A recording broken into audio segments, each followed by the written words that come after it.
So this is the result of the first test. Clearly I need a lot more scoop going on in there, and I think this will work out. It'll be much more accurate to what it would be if it were real, as opposed to the studio set versions, and I think it's going to be kind of sweet. And doing this brings up a note about the original piece here. When I originally did this, cutting out the wall, or cutting out the door, I was worried that this was going to be very, very fragile, so I glued that metal rod into there. And then onto that,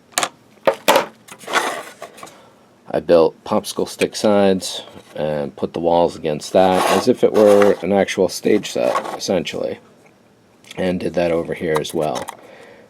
Since then, doing that probably 3 years ago now in the process, if not 2 years, anytime I've ever gone for a test fit, I've essentially gone and changed the overall shape of everything. So while these side walls were all the way out to there, honestly and truly, they've now shrunk down to that little bit right there. And now seeing the straight cast wall piece lined up with that to see how far off this metal bar initially or subsequently twisted this whole thing, if not the whole assembly, pulling that floor piece back there, that could also be contributing to the bad fit, and getting this to go into place as it should could require much more grinding in one direction or another. And in the meantime, I'm always, well, this is probably the 4th time or so that I would have to repaint this whole thing, which is not that bad a thing, but it does get tedious after a while. And in all that time, the back wall here, the wainscoting has moved in and become shorter or taller. I forget which direction that's going, but I'm regularly cutting new pieces of that as well.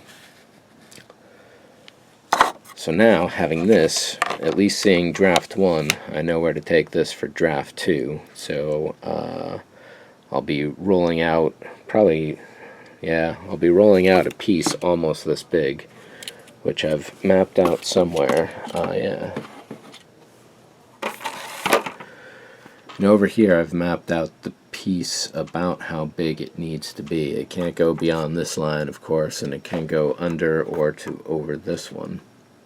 Doesn't much matter. Up here at the top I need a bit of a berth around these 2 edges in here, which is about where this would sit, because I do know that those 2 holes are lined up. So I also know therefore that the ceiling comes to somewhere in that range, and once the soffit is in, that even goes in a little further.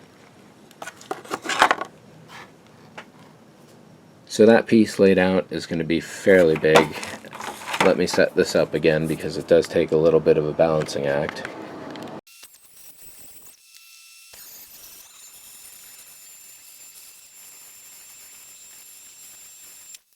So since this is only draft 1, I'm a bit more free to experiment with the kind of tools and procedures that I'll use on the final one. In this case I went for a central hole. Well, started off in the center-ish with that single boring tip. Let's pull that one out here. Just kind of messed around until I got the circle that was imprinted from the outer hull. What I would be more likely to do for the final piece, if I don't do a draft in between or simply drill another hole somewhere else in this piece, because that doesn't matter, I would go with a single drill bit of the appropriate diameter.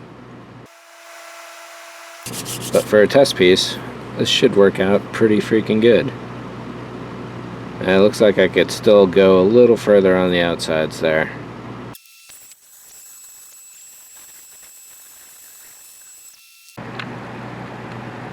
To get that shot you just saw, monopod attached over here and gimbaled into place there. This thing is freaking great. And here's a look at draft 1 all dolled up as if it were its own thing. Of course, there's no way for me to show you what's behind the door here, and it's not really going to be to too much advantage to have a look in there that way, I imagine. However, it does point out that the back room, even though it's darkly lit from the inside, you will be able to see from the outside to some degree. So definitely a bit of roof missing here.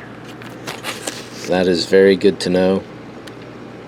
And what I'm going to be doing is, when I made these pieces, once the outer wall here was in place, I pretty much didn't mess with it. It stayed there for just about a full 24 hours on this plastic backer. The side walls got contorted, and that's because I laid the sheet flat, cut the outlines, and then pulled them out of the overall epoxy sculpt. What I should have done, and I had considered doing it at the time but wanted to have fun, was to cut the outlines and just left them for 24 hours and then cracked them when they were at least 8 to 10, 12 hours old instead of moments. And if not, wait a full 24 hours to really do it. So I think this is going to work out well. I may be double walling this guy on the inside, in which case I'm not exactly sure how I'm going to be going about proceeding on that. Essentially, I suppose what I could do is cast, obviously the outer wall will have to be cast first, and these side walls. Then, once these are dry and in place just like this, I can lay the second piece down and squash it into place, thereby meeting the walls. Yeah, okay, that's the way to do that. Then to install the wainscoting, that could be a little trickier, but maybe not. There's definitely going to be a curve in the styrene. The bottom will be flat to go against the floor, but the curve is going to have to match the outer curve of this wall somehow. And I don't know how I'd go about cutting that unless this is absolutely perfect when the final one is done, and I can draw the outline across that bottom line there. This is going to be really cool. I'm not going to expect to get a completely flat surface here. I did spend a lot of time with a wet finger smoothing that down, and I think that probably paid off. That was probably like half an hour doing that, and it got the better of it. Because this was against plastic, it has that shiny sheen to it, and it also has the wrinkles in the plastic. But essentially, since this is a non-existent area that will ever be seen, it'll be flat against the inside of the hull, if not provide the gluing surface for it. It doesn't matter what this looks like. Same with these walls. Well, having one wall on the inside would definitely be perfect, because otherwise you gotta putty and fix that. So having perfect walls, perfectly flat walls, that's definitely a key. So what I'll probably do, I guess, is, well, why don't I go and do it rather than thinking about it. I'm gonna need a roll of saran wrap, masking tape. I'm going to have to clean this rolling pin, if not borrow one out of the kitchen and protect that really well with more saran wrap.